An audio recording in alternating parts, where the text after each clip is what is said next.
guys, and welcome back. It is officially spring here in Maine, which is wonderful. The snow is melting, the temperatures are getting up there, and it is raining more often than not. So because we've actually been getting some sunshine, we had decided that we wanted to spruce up our sun porch. Since the sun hits the windows pretty early in the morning and gets it nice and warm, a lot of times it can be up to 70 degrees on our sun porch, which is the perfect place to drink our coffee in the morning. And while we loved our sun porch before, we are really excited to have this be some places that's a little bit more cozy, really nice. Fix up some of the parts that look a little bit run down, some paint's flaking and cracks in the wood, etc. So today I'm gonna take you guys along on how we spruced up our front porch and got it ready for patio season. So stay tuned. So the first step of this was obviously just to get all the stuff off of our porch. And again, like, the porch doesn't look bad, but we just wanted to make it look a little bit better and kind of update it. After that, our next priority is getting the sills a little bit filled in. I am sure that some of this paint might be lead paint, and so sanding it down is not something that we really wanted to do, just because we didn't want to have to deal with any of the remediation. So we just took some joint compound and very lightly filled it in and covered it up. And again, when we eventually redo this front porch, we'll go through those proper channels. But for now, we're just trying to cover it up and not have big cracks. Now, it's not a perfect option and it's not a long-term fix, I know, but just to make things look a little bit smoother and to not have to worry, it was worth it. The next thing that I did was lightly sand what I had done. Now, when I say lightly, I mean very lightly, because obviously if my goal is not to disturb any potential lead paint, I don't want to sand it and make it go up into the air. So all I'm doing is with very light pressure, smoothing out any little niches and unevenness just from the plaster. I'm not digging down into the paint. And then again, because I didn't want to blow all that junk up in the air, I just took my shop vac and vacuumed off all of the residue that I had created. So then we just taped everything off with painter's tape, because the goal is to paint the inside of these windows a kind of a darker color to give it a wood frame look.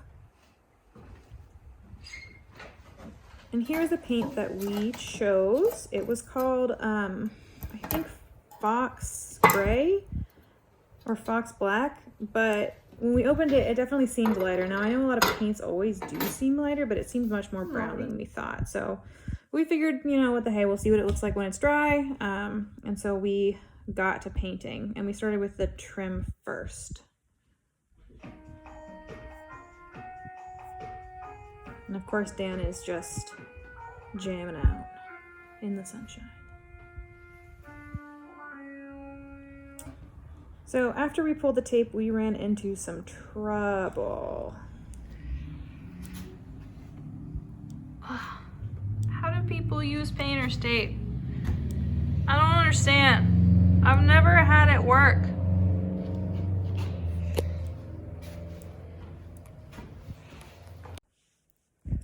So the more that we dispersed this color around and onto the floor, the more we were coming to really not love the shade of paint that we got. It was starting to look a little bit like summer camp, which was not our intention at all. We are not pleased.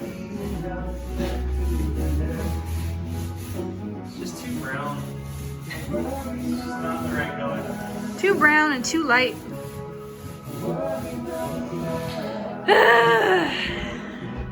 I guess we're working on this project next weekend too.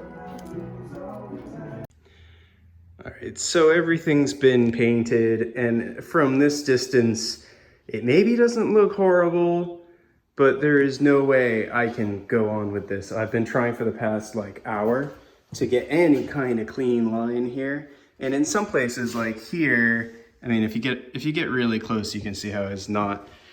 I've tried every technique I can think of, you know, using a thin metal edge, whatnot, different brushes. And no matter what I do, it is coming out horribly. There's so much unevenness. I don't know if you can see, but there's actually a level difference here between these two, which then goes away down here. It's actually all right there. Anywhere where the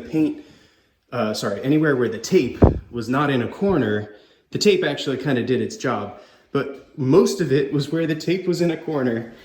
And it just created an absolute disaster. And I'm starting to think I cannot repair this by hand. There's just too much window to be fixing all that constantly, especially because when we pulled off the tape, it created, not so much there, but in other places, a sort of torn edge.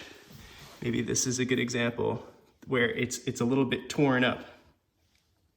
And it makes it really hard to create a nice edge. I'm just losing my mind. So I'm gonna make it all white again. Just go like whole hog with the white, and see if maybe after I've got the whole thing whited out, maybe I can go back in and do those edges, maybe. Well, I'll have like a cleaner edge to work with at that point. But I also think very likely we'll just leave the whole thing white. We'll just do 2 coats and leave it white because yes, it's a nice effect. But if it's gonna look this crappy, it's gonna take this many hours for me to create something that looks not crappy. I'm losing my mind. So I'm gonna go back to white. All right, there's 1 coat down on this half. Oh boy. So here's the final result. We're super pleased with it. It's so warm and inviting and such a sanctuary. When it's not so cold and miserable outside as it is today, it's really lovely just to sit out here and have lunch or coffee. We're kind of sad that the windowsill idea didn't pan out, but all in all, it just looks super clean and sharp, and compared to the horrible shape that these sills were in, this is a big upgrade with really not that much effort and hardly any investment. Again, eventually we're going to probably rebuild a lot of this, but for now, just patching it up and giving it some fresh paint will certainly tide us over.